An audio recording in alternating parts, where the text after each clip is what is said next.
Okay, Catherine, please. Hi, everyone. Hello. Okay. Okay, let's start.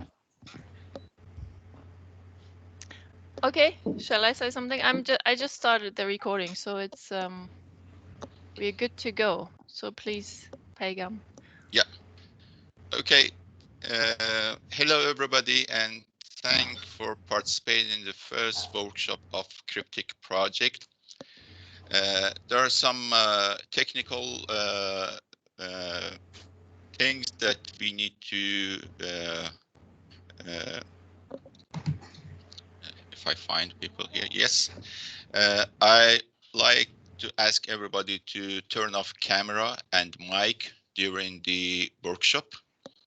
So it will help us to have better workshop flow and voice quality.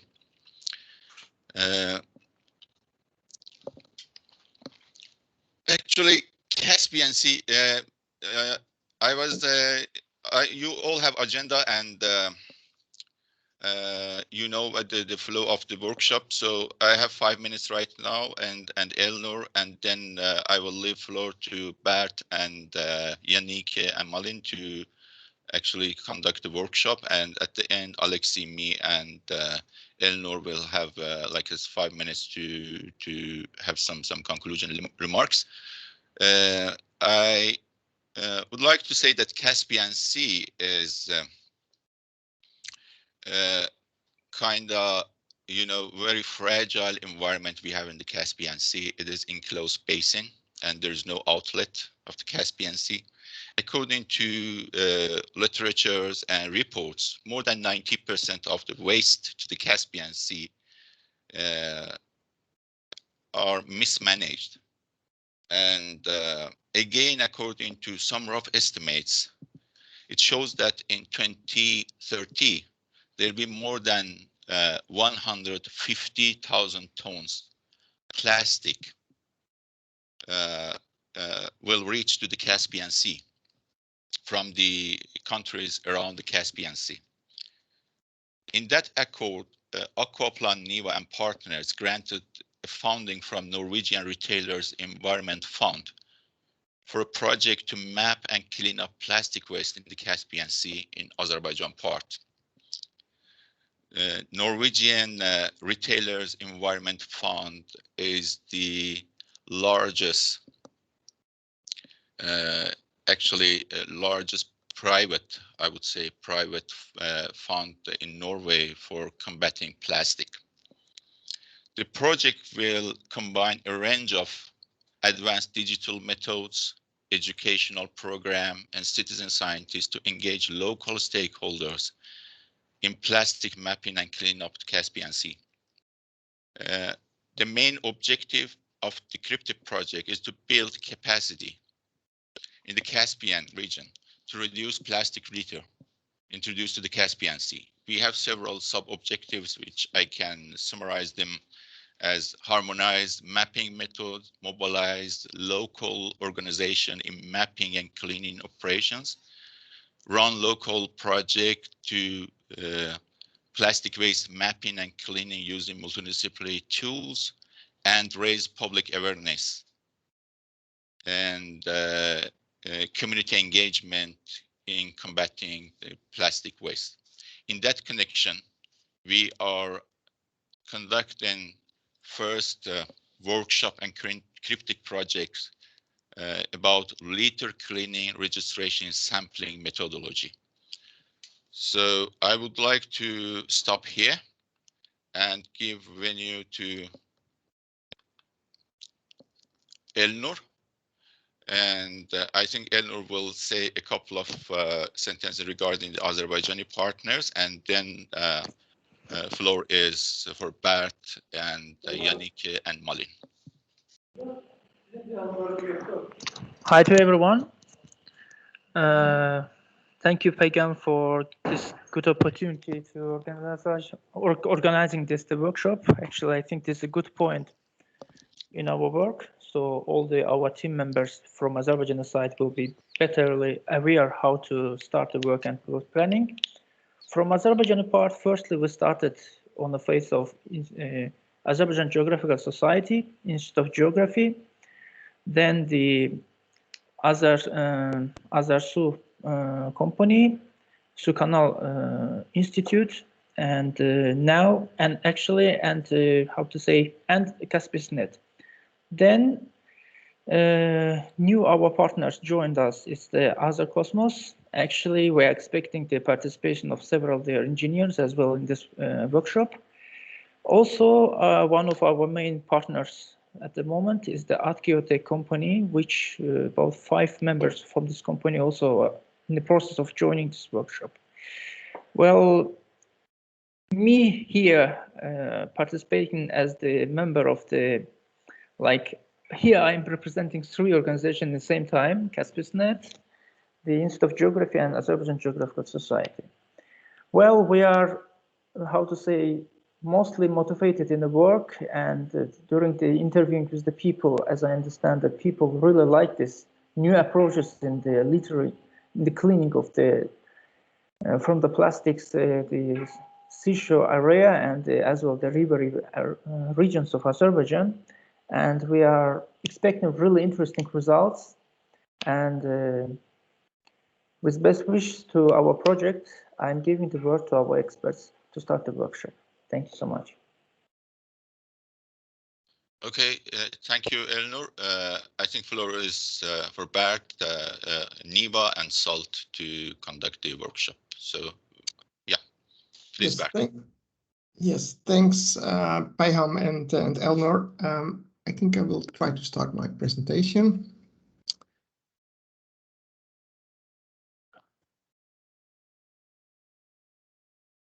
And you can see my presentation now?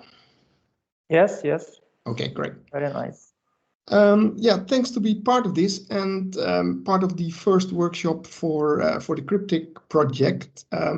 We are in charge of this NIVA, Norwegian Institute for Water Research, is responsible for work package 1, and we do that together with SALT, and of course Akvaplan-niva also is involved in this first work package that we start today. The concept that we're going to use is very much based on the concept of citizen science, and I will give a short introduction to that before we dive into the more practical issues of litter collection, litter registration, and connecting to the next work packages on modeling and source identification. I'm at NIVA. We like to think that we are Norway's leading institute of water research. We were established in the 1950s, but we are a private foundation, so we're not a state institute, an independent private foundation since 1986. The NIVA group is consisting of Akvaplan-niva and NIVA. In total, we have about 400 employees. And our goal is to perform research for a sustainable future, and mostly focused from the NIVA point of view, the Norwegian Institute for Water, on water issues.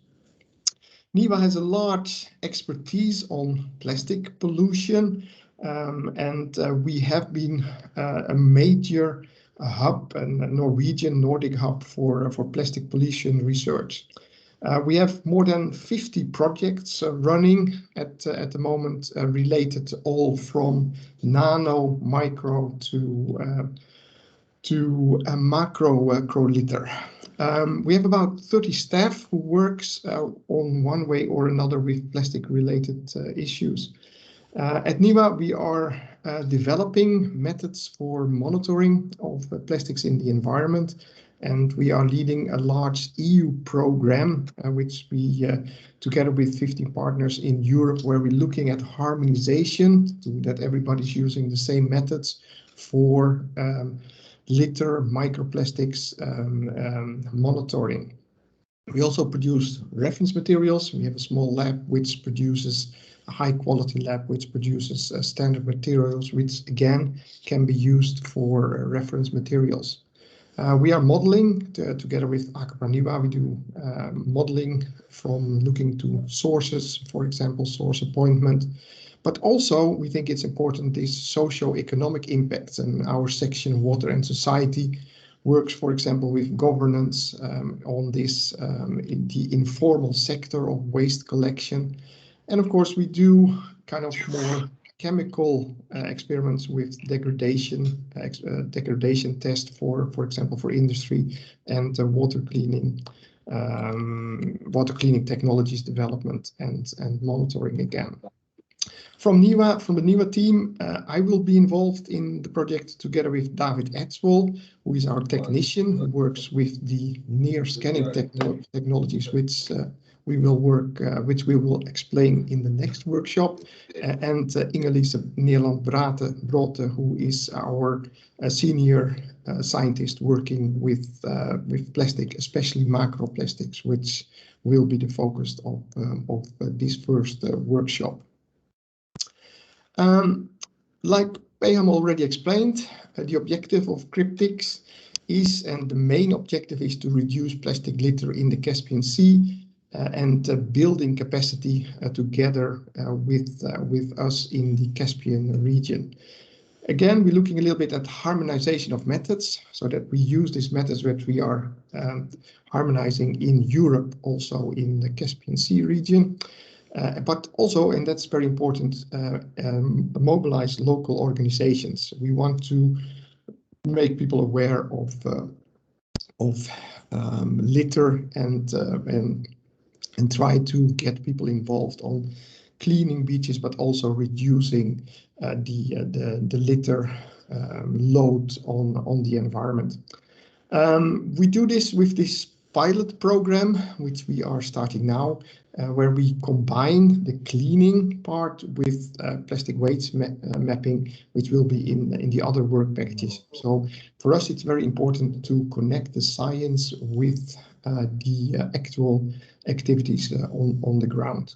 And again, this raising public awareness is very important, especially in this marine litter issue, that we can combat plastic waste together.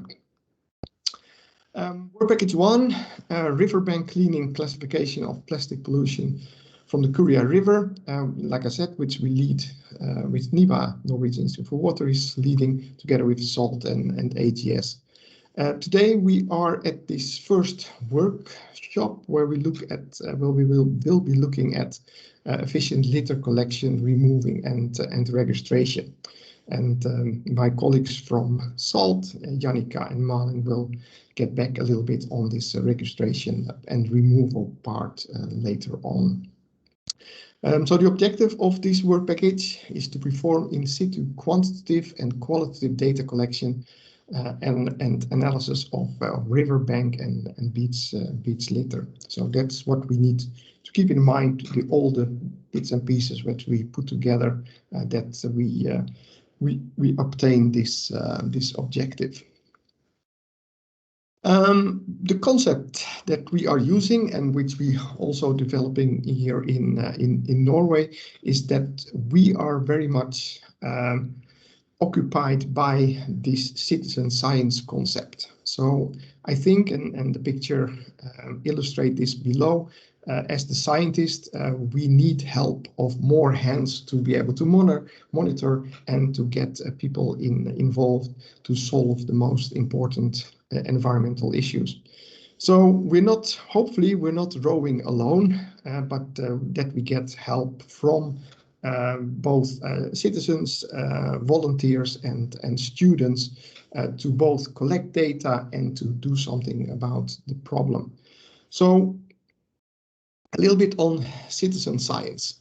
Citizen science, it's engaging researchers and ordinary people to invest various issues. It doesn't have to be environmental, but in our case, it's environmental. This collaboration would lead to both scientific advances, so we get scientific data where we can build science on, but it will also engage the participants in dialogue, and this dialogue between the researchers and the general public we think is very important. And I'll come back to that in a moment.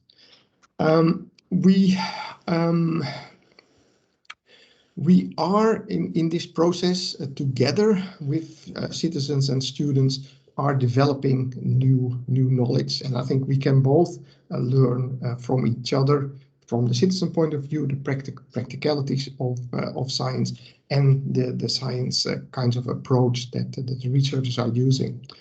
The researchers then can collect. We have, of course, if you have one scientist in one place, but together with the general public, you can acquire large amount of data.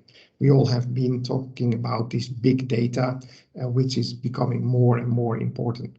Now, we think that citizen science is a new kind of concept, but if you go back into the history, the great Swedish researcher Carl von Linné, who developed the classification of different species, and he was already in the 1750s starting a network with involving people to report leaf cracking. So he could see when different leaves were opening in, and that he based his research on. So it's not a new concept, but because of the development with digitalization and the internet and the use of computers and mobile smartphones, everybody around the world can now contribute to science. So it's becoming more and more a global kind of phenomena that I think is a perfect tool for us to work together on. And like we say, never before has it been possible to get engagement of so many people in research on a worldwide wide basis. That's a little bit the background of the concept that we're going to use, that we're going to introduce, and the way forward of both science and public awareness and engagement. A little bit on the situation in Europe, and this is a little bit focused on EU and the different kind of processes that are ongoing. The EU, the European Union, is stating that the Europe's digital future in Europe's digital future, citizen science plays a very important role. And EU has this open science policy, which tries to make science more open for everybody and make it closer to society. Although citizen science is a broad term for this participation of citizens in science, the European Commission is aiming to give citizens, a larger role in science, and they have the concept that they are promoting in different EU guidelines is science for the people, by the people, so that it's a unity. The science and the scientists and the citizens are not separated from each other anymore. Also locally for us in Norway, the Norwegian Environment Agency is more and more looking towards the potential of citizen science-based methods in their monitoring programs. Payam also touched upon the sponsor of CRIPTIC is the Norwegian Retailers Environment Foundation. In Norway, for every plastic bag that is sold, a little part of the money goes to this fund. And the big aim of this Retailers Foundation Fund is to solve the environment issues around plastics. Their mission is to reduce plastic pollution, to increase plastic recycling, and to reduce the consumption of plastic bags. And what's very important is this public awareness. So CRIPTIC has to focus on both public awareness and to reduce this plastic pollution. So we need to not only measure and monitoring plastics on beaches, but we also have to clean the beaches in our pilot project at the Kuria River. So a little bit importance or the background of the project. Little bit on, there is a big document on EU, this best practices in citizen science for environmental monitoring. We don't go through this big document, of course, but some of the headlines and some of the things that I think that went maybe a little bit wrong in the beginning of citizen science, where there was not a good interaction between citizens, students, and scientists. There were some issues around data quality and the risk of a little bit inconsistency of information, acquisition and processing. We need harmonization around that. The data could be heterogeneous, so it will be only at places where some people were involved, and that causes some problems. There was unclarity about how to manage all this data, and I think we're still progressing in that area. But where we are very occupied on is to get most of the use more and more technology and tools which are not subject. So if you see a plastic part and you a plastic or a litter item and you identify maybe this is a plastic bottle, but you can't be really sure, to use more technology and tools, and we will introduce some of these technologies in the CRIPTIC project to be more objective, to get more objective data. So I think here the scientists can help the students and the general public with high technology tools, and especially based on the use of smartphones to get better data for well, in our case, the subsequent work packages where we're going to do source identification and mapping with very advanced modeling tools and drones identification. It is useful for environment-related policy making, but also here the connection between the laws on, for example, marine litter. That process is going relatively slow, and there needs to be a focus on how we can use the monitoring data from citizen science into policy making. And of course, sometimes there is the lack of traceability that, of course, as scientists, we want to be able to trace back all our data. But we need to work on that. And again, through new technologies and new tools based on smartphones and gadgets, I think we can have much better traceability. A little bit in Norway, we produced a report for our environmental agency, and they see a big potential for the use of citizen science in water management, not only from a pollutants point of view, but also from in a larger scale on avoiding flooding, having water reservoirs for electricity producing, and having help of the general population to get the information on that. With a project together or within our NIVA group, together with Akvaplan-niva, we did a survey on how many projects within our group are based on citizen science. We have more than 20 projects running based on citizen science. We think that marine litter is very well suited for citizen science, both what we are going to do now, combining the beach cleaning with registration. We have several apps running and start to work with that. We have built databases and smart technologies available. Some of the projects at NIVA, we are also a little bit, when we do these projects together, and especially on what we do, look at the composition of litter on beaches, and we try to do source identification, and Janneke and Malen will get back to that a little bit more in detail, how we can do that.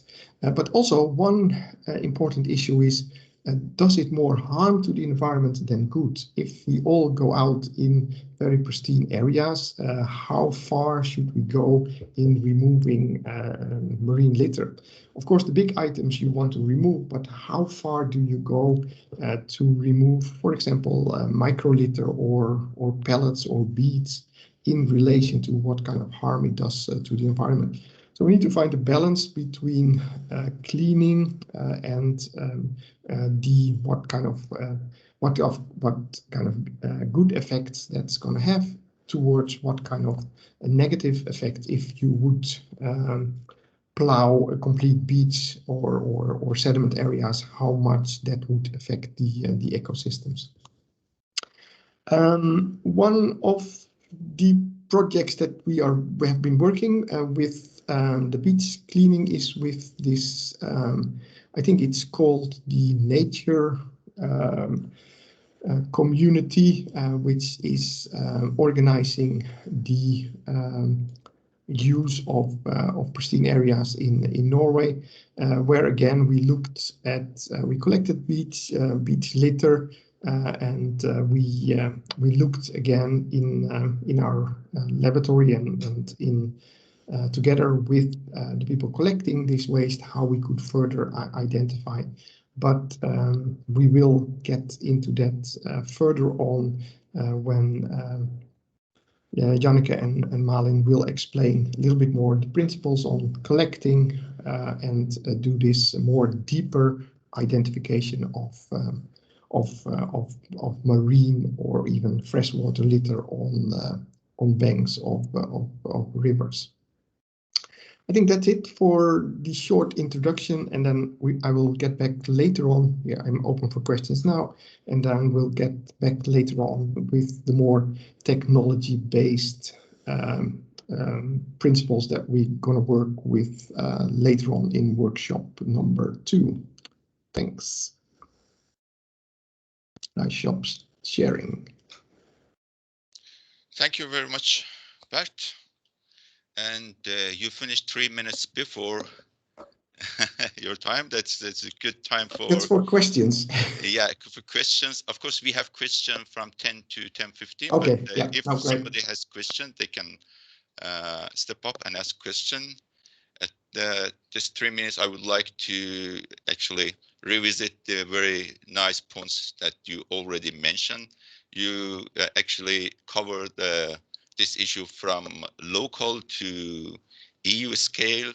I really like your cartoon in slide 6 about citizen scientists and people with like as roles and sitting there, waiting there to help. And also it was very good point, the dialogue between citizen, students and scientists. And also you alluded the data coming from citizen scientists, and you already mentioned the bottleneck amount of the new data comes, and this actually databases and how we manage data. This is a bottleneck that we need to really think about it.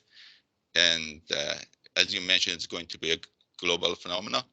Also, you covered EU policy and open science, which is quite an important point. You already mentioned about CRIPTIC and new tech and tools we are going to use in CRIPTIC project, which was very important. And also the last item you mentioned, limitation and balance between cleaning and disturbing the ecosystem is quite important issue, given that the Caspian Sea is kind of a very fragile and unique system, and this should be really considered in the beach cleaning projects. Still, we have 1 minute if there's any question. Then, okay, yeah. Then Janneke, please, no question. Thank you. Can you see my presentation now? Not yet. Not yet? No, we just see you. Don't share content, share your screen. Something Yes. happened. Yes, yes. Okay. Yeah, I think you have some really good points, Bert, both with respect to the quality of citizen science data and also this impact on the environment. And I have forwarded to Elner one paper that has been using citizen science data in Norway and confirming that it's of good quality to at least answer who are the main polluters. But we have experienced in Norway that authorities have really high hopes for the type of information that can be gained from citizen science data. And of course, although data is of good quality, it doesn't mean that it can be used for anything. I think that is maybe a topic that we could discuss in a workshop in another time when we look at application of the data. Now I will introduce you to one of the apps where you can register citizen science data. I will probably take less than half an hour, leaving more time for questions, or alternatively more time for break. And after the break, my colleague Malin is going to go through the practical aspects of organizing a cleanup with citizens, because there are a number of steps that you have to think about both before, during, and after such a cleanup to make sure that it is successful and that you don't have anyone being harmed in any way by the litter that they're going to clean. And then I will talk about what we have called the deep dive approach to litter analysis afterwards, which is more kind of where professionals have to go in with their analytical mind and think about what kind of information can be gained and how to get information needed that is useful for decision makers. So, although I'm going to talk about the app now, it is possible to record data on paper and then later upload this data on this platform, but I will get back to that. The platform that we will be using is the debris tracker, and they have a really useful webpage where they take you through step by step how to download and use this app. So if you have any, like if you don't manage to follow all the steps now, or if you have questions and wonder about things when you are going to actually download and apply the app, it's a good start to look at their webpage where they have this step-by-step guide. So I will go through the main parts today and just point out some important things that you need to remember. So first of all, why did we choose the marine debris tracker? There are probably, I don't know, 30 to 50 litter tracking apps on the market. But this one allows really easy registration of data. Not all of the apps have very good interfaces, making it quite frustrating to collect data. And one thing you don't want to do is to make your volunteers frustrated, because then they're not going to keep recording data. Also, for each object, you have a link to this unique geospatial data point from which the object was taken. And maybe the most important thing is that the data recorded is open access. So you can access your own data, but you can also access data collected by volunteers throughout the world. And it's easy to access this through your own login page. And it's also possible to apply different protocols. So they have collected probably 40 to 50 protocols that are out there, and you can choose the one that you want to apply. Some of the protocols have developed their own apps, but through this app you can actually use the same interface but register in different types of protocols. So you don't need to download a new app if you decide to use a different protocol. So when you open the app, you will see this interface in the middle, and wait a couple of minutes or a couple of seconds for the program to upload, and then you can create an account. So first step, download the app and create an account. You can also start collecting data before you have created an account, but you cannot upload the data before you have created an account. And then you need to select an organization, which means that you select the protocol that you are going to use. And we have chosen the Ocean Conservancy ICC list for this project. And the reason why we've chosen this is that, well, I have experience with that protocol, and at least for Norway, I found that it covers the most important categories that can say something about the general sources of the litter. And this is a protocol that is widely applied in Europe, but also worldwide. So in practical terms, what you need to do is that you select an organization, and then you either scroll down or you search for the Ocean Conservancy ICC list, and you choose this list for registration of data. And the type of information that they will ask you to record is the cleanup type. For example, if it's a beach or a riverbank, the number of adults and the number of children under 12 that were involved in collecting litter and data, the distance and the weight of the litter, the number of bags filled, and with number of bags, we mean these big litter bags that you see on the picture to the right here. You also create a unique group name, and they allow you to give some general comments if there's something important that you think people should know about your site or your findings. And these are the items that are on the Ocean Conservancy ICC list. I'm not going to go through them all one by one, but in general, they cover things like personal use items, such as cigarette butts and food wrappers, takeaway containers and bottles. And they also cover fishing industry related items, which may or may not be relevant for you. Maybe when you do the beach locations, this will be more relevant, or if there are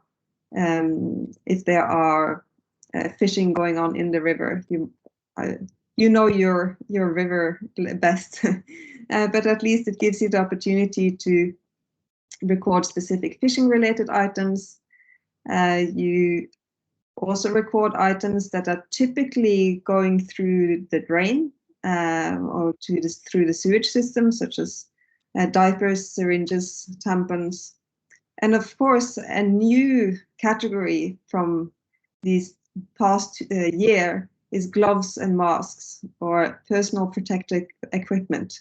You might hear the word PPE, and that means these new single-use, mostly items that have come into use during the pandemic. You will also be registering unidentified items, such as foam pieces, glass pieces, and plastic pieces. So if you don't recognize what it is, or if it doesn't belong to any of these specific item categories that have been listed, you can register an item as either foam, glass, or plastic pieces. And there's also an opportunity to register other items that don't fit into any of these categories. This is the interface that you will see when you are starting to collect the data on the litter items that you find. So you can either scroll down to find your item. For example, if you have a beverage bottle, and then you either use the plus and minus sign to add, or you can just put in the number. So if you find 2 bottles, you press the plus sign 2 times and you add this. If you do something wrong, you can also subtract an item if you turn out to press the plus button too many times.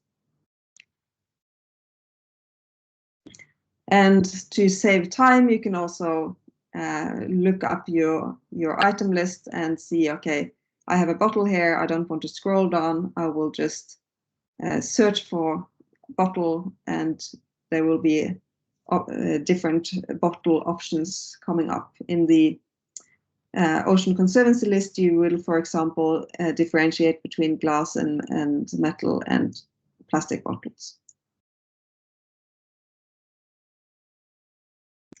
It is also possible to add a description if you want for your items.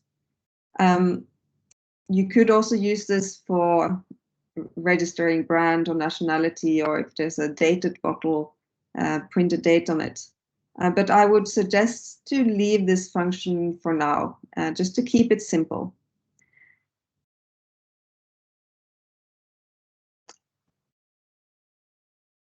And then when you are ready to submit, you collected all your data, you click continue, and you will get the opportunity to upload your data directly from the app. It is also possible, if you don't have internet access once you're done registering, you can wait until you have internet access to upload the data. However, before you start doing your registrations, you must open the app once and load the lists before you can start collecting data. So the first thing you need to do to be able to collect this type of data is that when you have internet access, you must download the app, choose the Ocean Conservancy protocol, and then you are ready to go. You also have the opportunity here to upload photos, and it could be useful, especially with citizen science, when the scientists are not necessarily with the citizens in the field, to have a general idea about what it looks like where the citizens have been collecting the data. And then you see these red pins up here that shows the location of the different litter items found.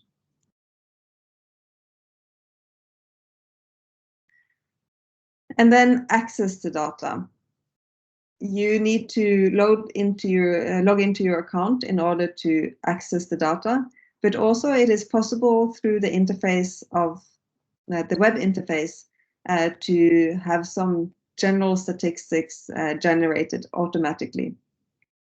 But in this case, we would like to access our data and use the raw data for our analysis. So basically, you just log into your homepage, and you can use you press download my data. Another thing that could be useful is to add a unique project name for this CRIPTIC project, or for collecting data in your region in Azerbaijan. And that is a feature that has just been added, and it's called projects. So in the settings menu, you can choose to create a unique name for your project. So for example, you can add a project and you could either call it CRIPTIC, or you might want to choose something that your citizens might be more familiar with, or get engaged by, cleaning up our river, for example. Your project needs to be reviewed by the debris tracker team, so you will have to allow 5 business days for this to happen. So if you're going to create your own unique project name, make sure that you do it at least a week ahead of when you want your citizens to go out and collect the data.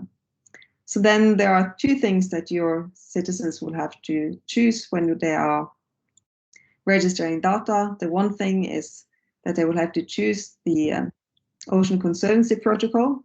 And the second thing is that they have to choose this project name. It just makes it easier for you to see your data, to see that this is, to find your data when you are downloading it from the web page. It's also possible to organize an account through the Debris Tracker, and I have given information about this to Eleanor. So if that sounds relevant, he will be able to make the right contacts in order to create an organizational account.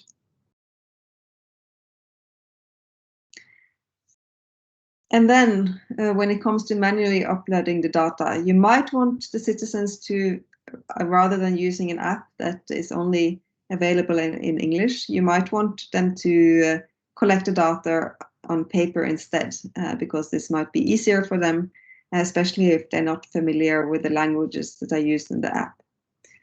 And what you need to do then is just to take this information from the app, make a protocol on paper and print that out, and then collect this data and go to the Marine Debris Tracker webpage, log in, and then press manually upload your data. And then you will just be putting in the same type of data that you have been putting in using the Marine Debris Tracker app. And another reason for also choosing the Marine Debris Tracker is because they are really helpful if you are stuck and have questions.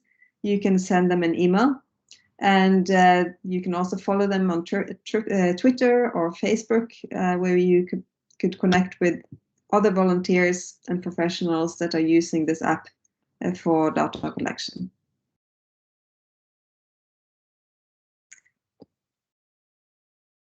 So then it is ready for questions. If you have any specific questions for this or general questions.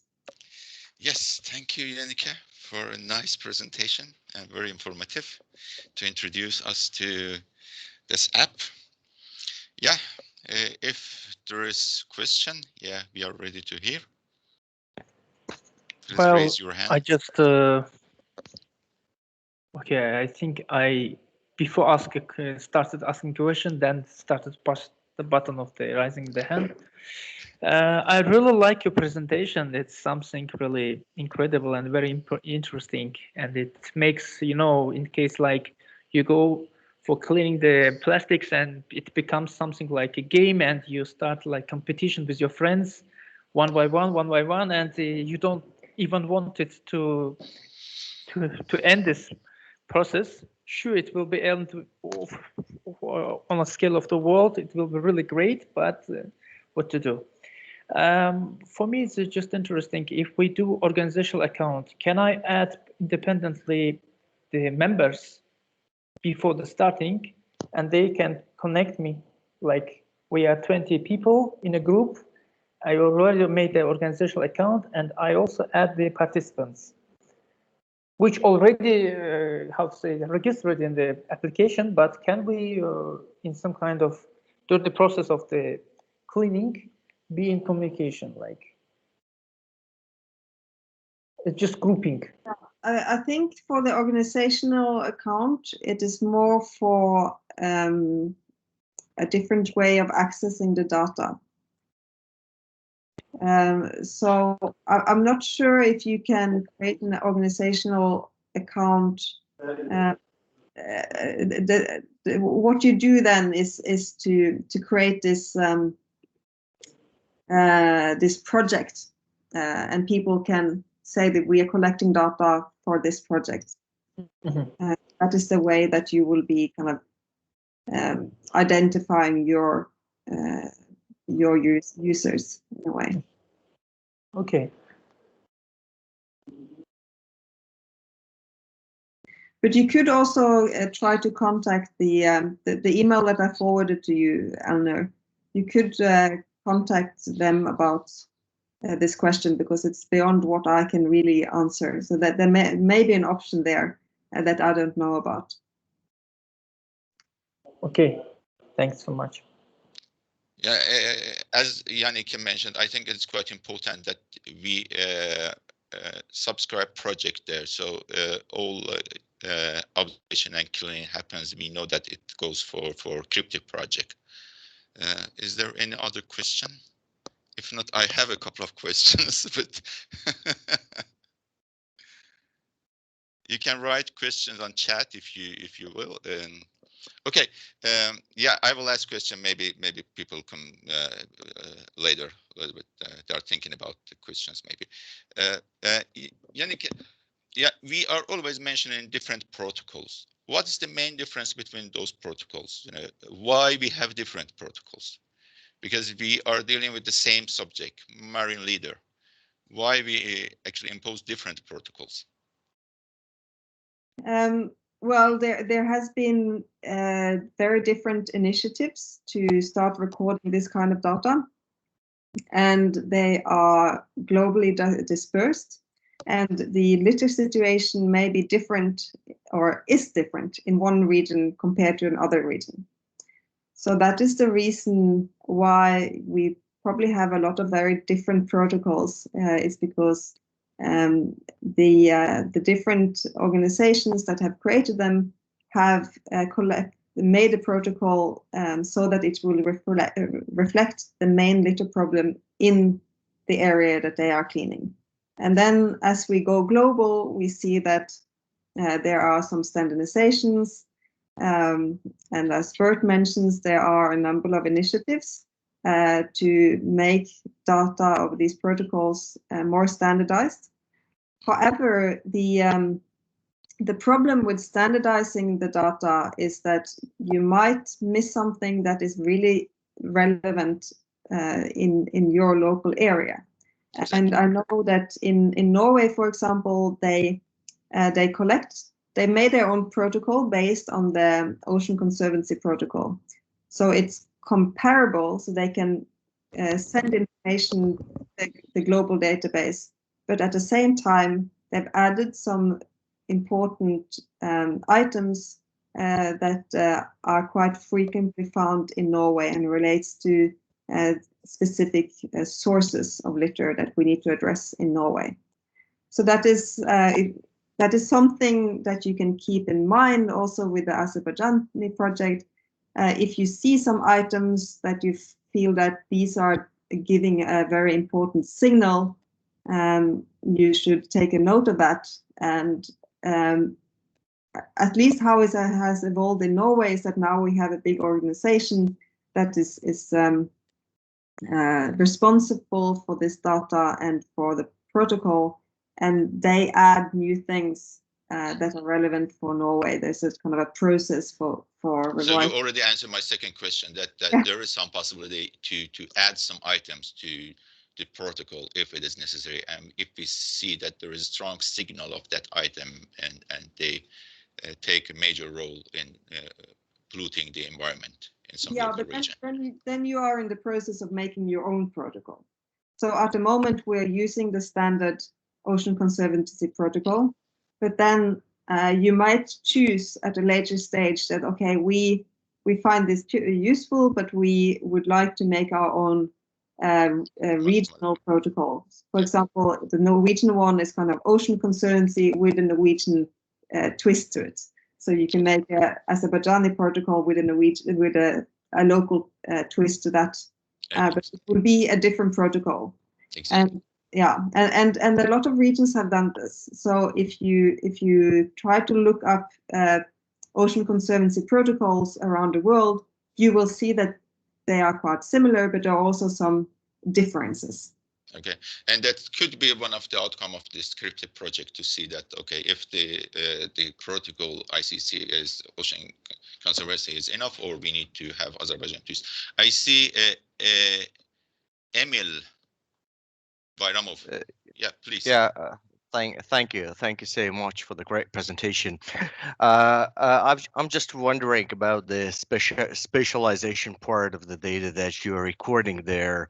I mean, I'm just wondering because right now we are registering about more. We talk about the characteristics of what we register, but I'm interested about the precision of what you measure and how what's supposed to be a standardized precision requirement for the measured sample locations, and how you are supposed to record it. Should we indicate that on the map, or what is the normal global positioning system requirements, so that you can really later on easy overlay with the rest of the data that you're supposed to analyze. So this is definitely about the spatialization aspects. What are the standards? What's the precision? And what kind of equipment is supposed to be used for that? Thank you so much again. I'm not sure how precise the geolocation is, but whenever you record an item, they record the geolocalization of that item, or when you recorded it.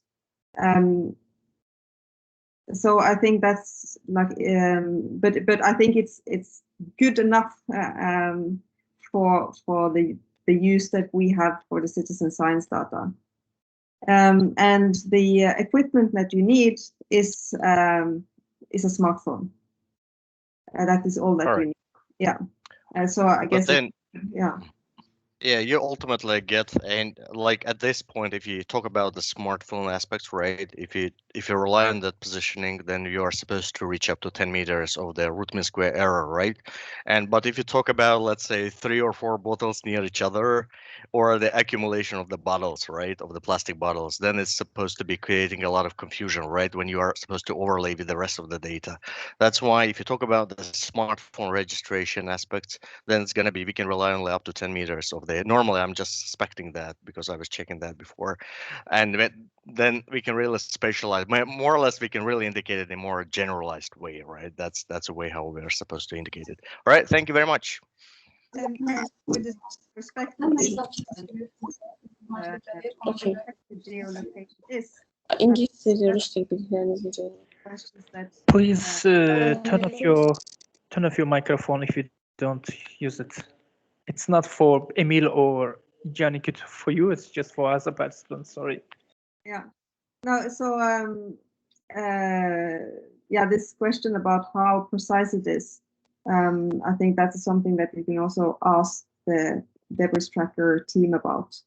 But I can show you some data that I collected, so that you can see kind of what it looks like when you download it. Just need to, it will take a little bit of time for my computer to download it. It looks like.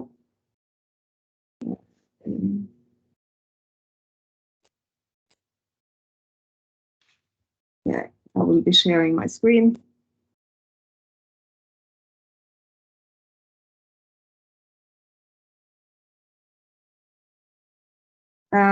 So here you see at least the data that you will be getting with latitude, longitude, altitude, radius.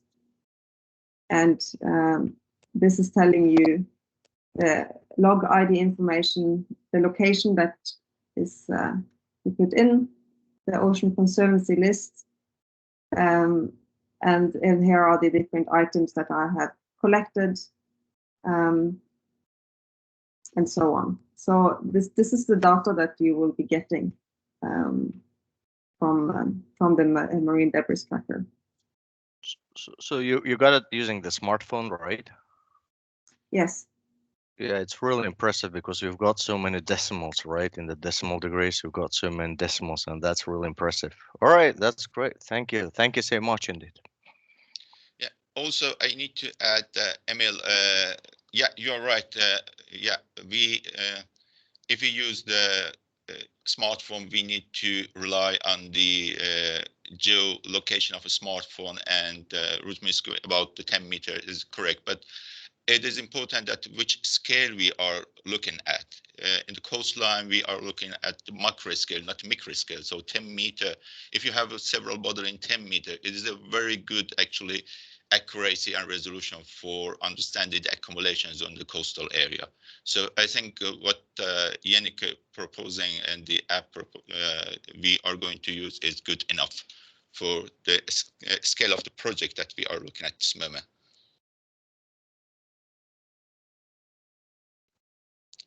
Thank you so much. You're welcome. Okay, I see question from Bert, maybe. I lost it. I think you just answered it. It was just the accuracy of the smartphones in relation to the modeling that you're going to do in the subsequent work packages. Exactly. Yeah, and you just answered that that's more than enough accuracy for your modeling in the subsequent work packages. Very, very good. Questions? If you don't have, still I got a couple of questions. Okay, I ask question and then people will come again. So okay, Yannick, I have some technical questions about why we don't use this field. You said that don't use field for description of the item, about date and manufacturer and things like that. And you said you'll leave it for now, because those description could be very helpful later on. For example, the manufacturer and date item can show that the item comes from where. Given that we are looking at Kura River, it is transboundary river. It starts from Turkey, goes from Georgia, partly from Armenia, Russia, and gets to Azerbaijan. So the manufacturer can show us, okay, where this item started and where it ends up. So what's the technical reason that we shouldn't use this description field?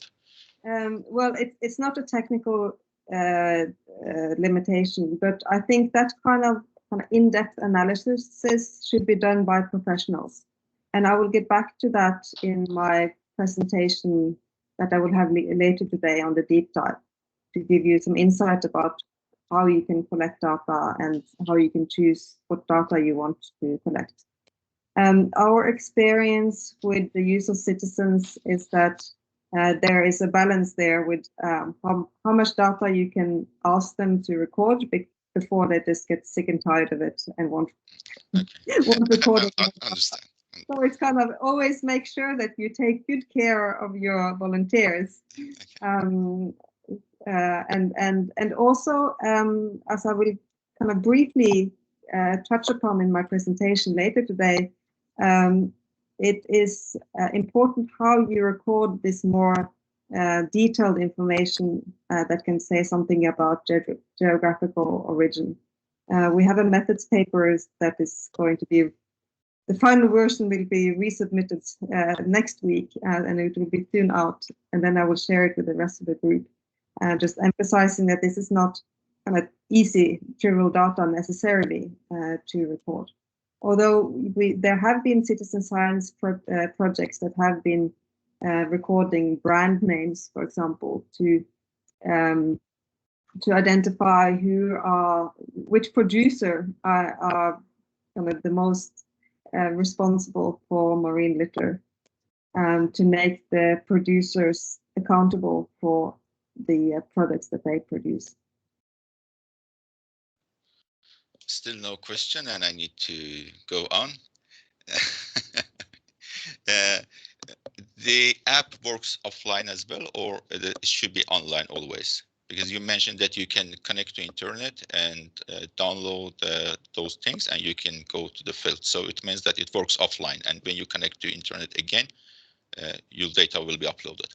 Yeah, it's just important that you have downloaded the app and chosen your protocol and your group, like your project, before you, so that you have that information in your app before you start recording offline. Very good. And my last question is about the data downloading. Will the users be able to download all data, or they can download their own data, just their own data, or their own project data?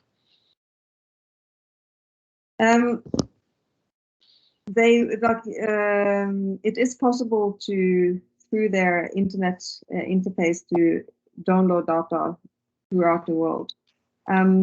the reason why you might want to have an organizational account to access all, like everything, including the number of people involved and so on, is that some protocols, they record private information, like the names of people involved and so on.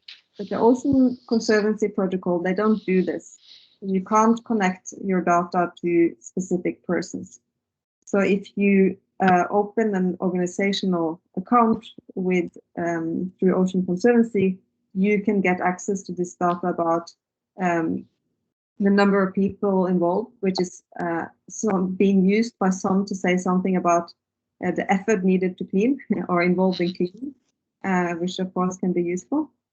But in general, this is open access data, so everybody can access it and use the information on what type of categories you have recorded for the different locations.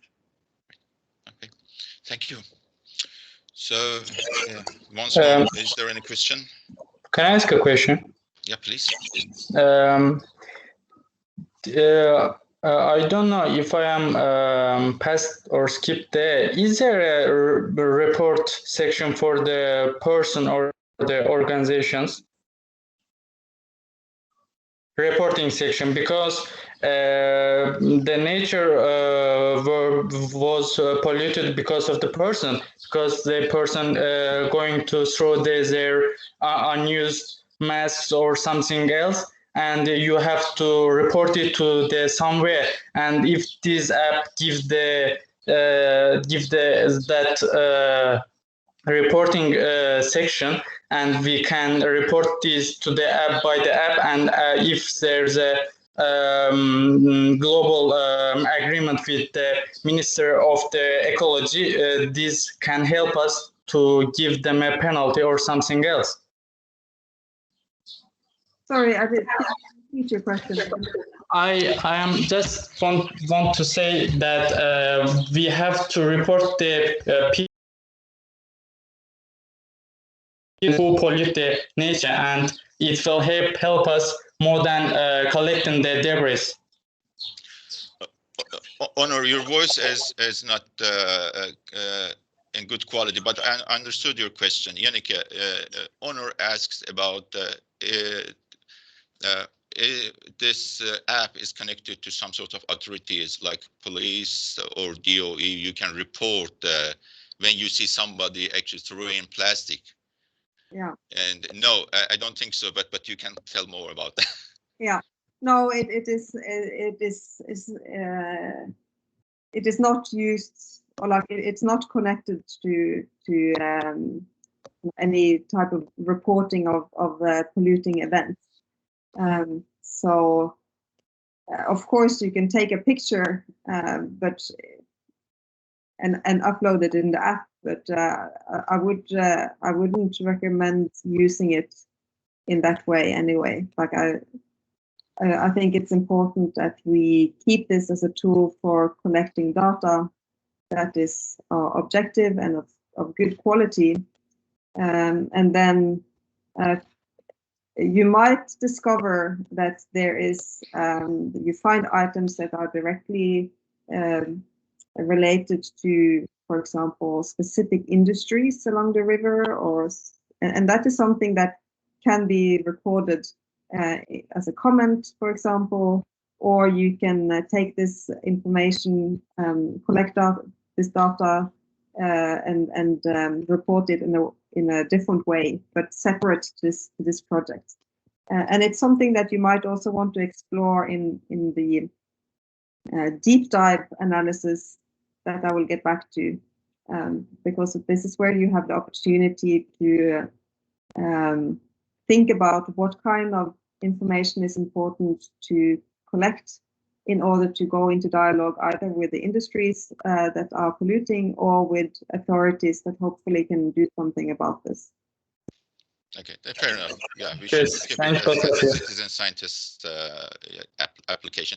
I would like to inform you, Emil, I will get back to you very soon, but I would like to remind you that this question session is for both Bart and Yannick. So if you have a question about the Bart presentation that Bart already conduct, please, because I have one question.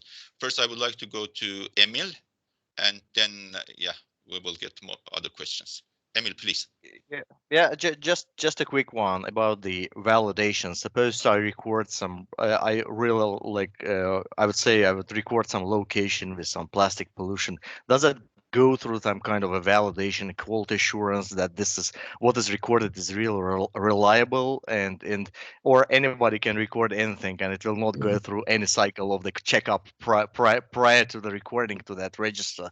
Yeah, and definitely, I personally, I would really, my personal opinion that I would look like, let's say if some recording is coming, right? I would look at the spatial content that if there is something like that is occurring actually, or is this that would give me at least some kind of a reliability. I think it's not like such a trivial aspect. That's not such a simple stuff, right? But is there like a quality assurance cycle going through that in the process of the recording? Or the recording goes directly to your system? Thank you so much. I don't know. Yeah, Janneke, you might answer. The quick answer is that you have to trust your citizens that they collect the right data. But of course, when you start processing the data statistically, you might find something that just doesn't make sense. So you might want to clean your data before you apply it. For example, in Norway, we discovered that one organization put in the same data for different locations along the coast. So that is something that you can look for when you are washing your data. Also, some people may be really frustrated. They find many bottles, for example, and they put in 1 million bottles just because they're so frustrated that they found so many bottles. So of course there is a human aspect here as well. But in the paper that I forwarded to Elner, we took citizen science data and we compared that to data collected through the OSPAR system in Norway. And we found that the general pattern was the same. So that is also like a way of quality assuring your data, maybe by either like knowing that you have a team of people that you can really trust, and data from them will be high quality and you can use that to validate. Or if you at some stage establish more extensive monitoring protocols, like the one that is established through the Marine Strategy Framework Directive, you can use this to validate your citizen science data. But you must also remember that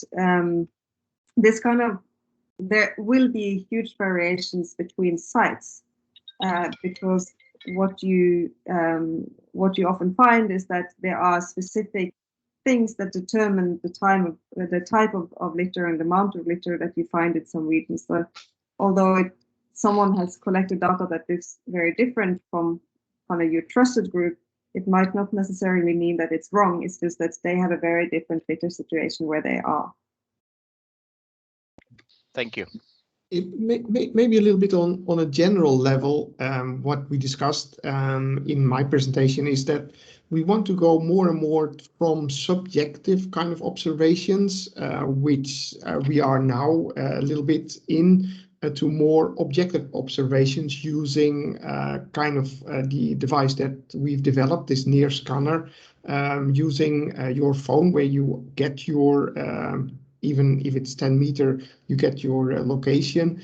And also we work a lot on, and that's in a development stage, working with EI to recognize pictures, for example. So we are moving more and more to going from subject scientist observations towards more objective technology supported observations. Now that's a development.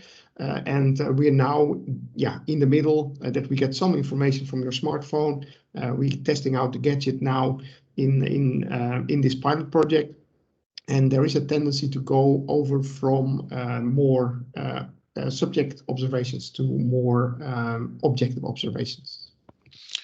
Very good. My colleague Marlin just entered the scene, and Marlin, we are discussing this thing about quality of the citizen science data collected. And you have worked a lot on that. Can you say something about what you have done in terms of like cleaning the data, and like how have you been thinking about this process of cleaning the data? We can't hear you. Yeah, you're mute, Malin. You're muted.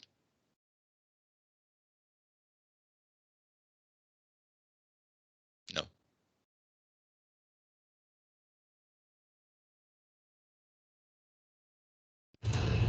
Can you hear me now? Yes, please. Yeah. Good. Well, so it's a lot of work. And volunteers tend to give numbers like 1 million cotton buds, or just write a lot of plastic pieces. So being able to use the data at all, you will need to clean the data.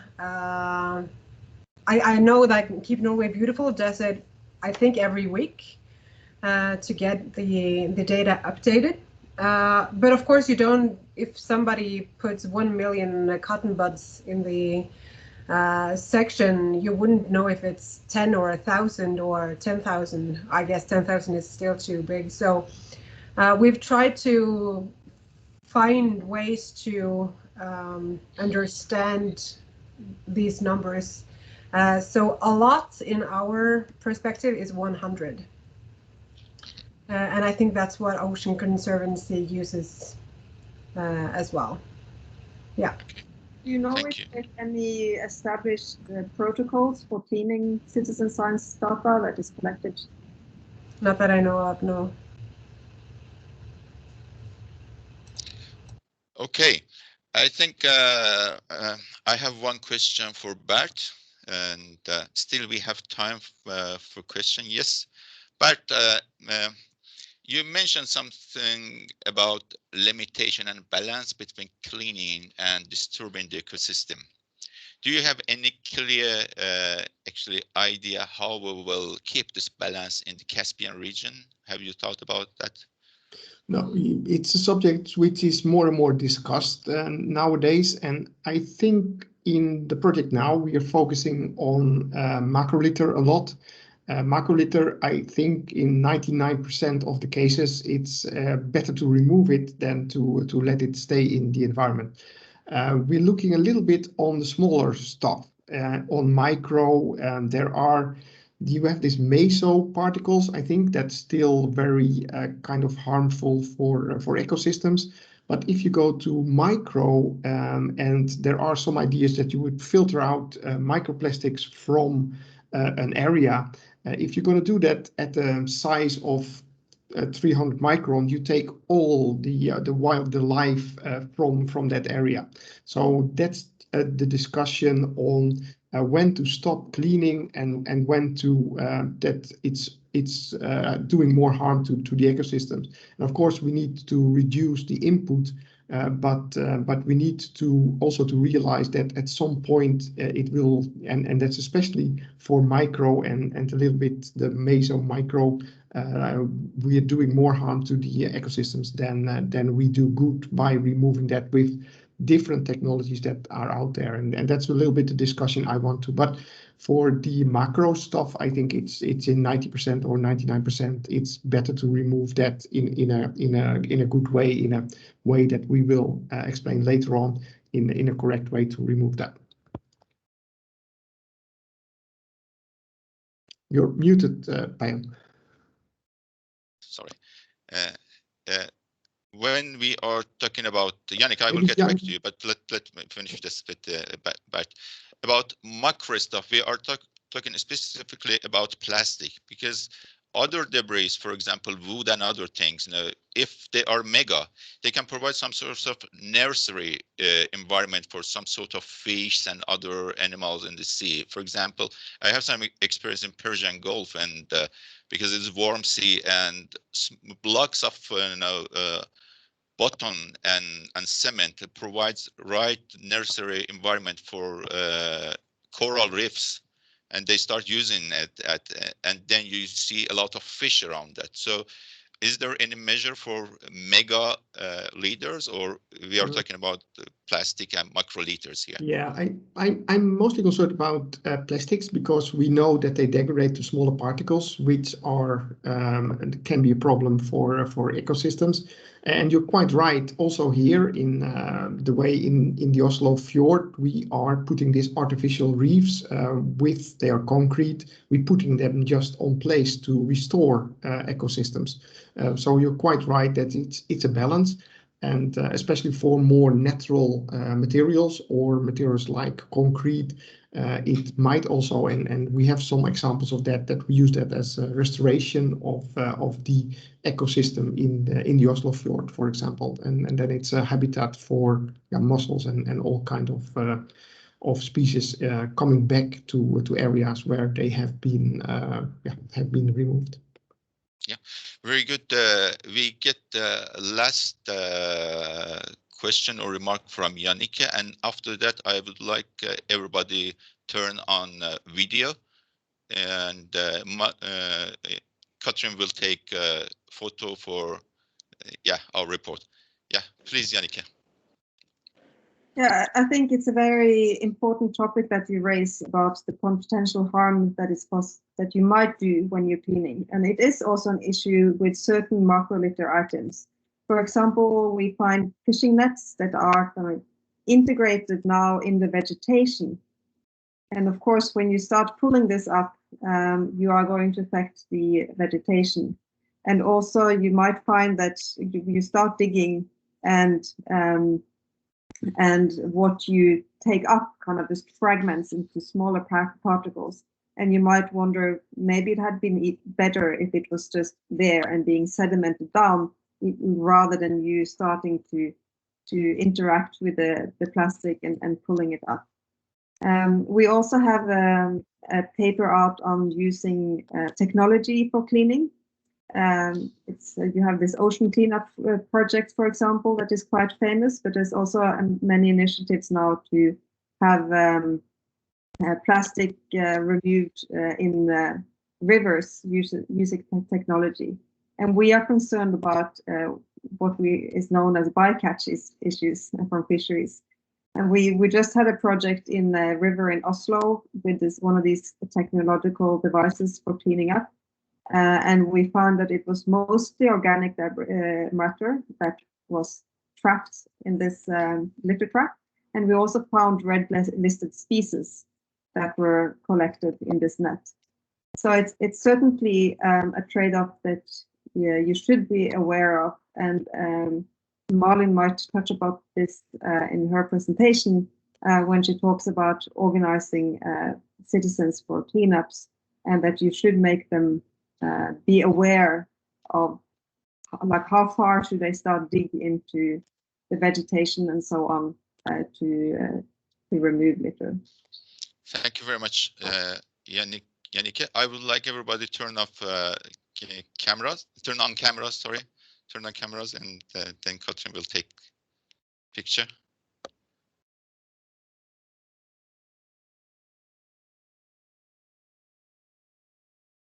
Okay.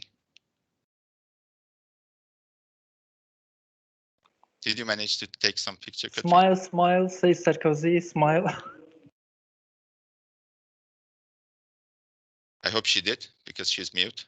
I take a couple, just just a second. Okay. I have done maybe 20 or 30 during the whole course. Okay. I have several now, so I think it's okay. Okay, very good. I think we're gonna have like a 5 minutes technical break, and we will start 10:30, the next session. And I promise you, we will have longer break, lunch break from 11:30 to 12. Okay, thank you for now. See you again at 10:30.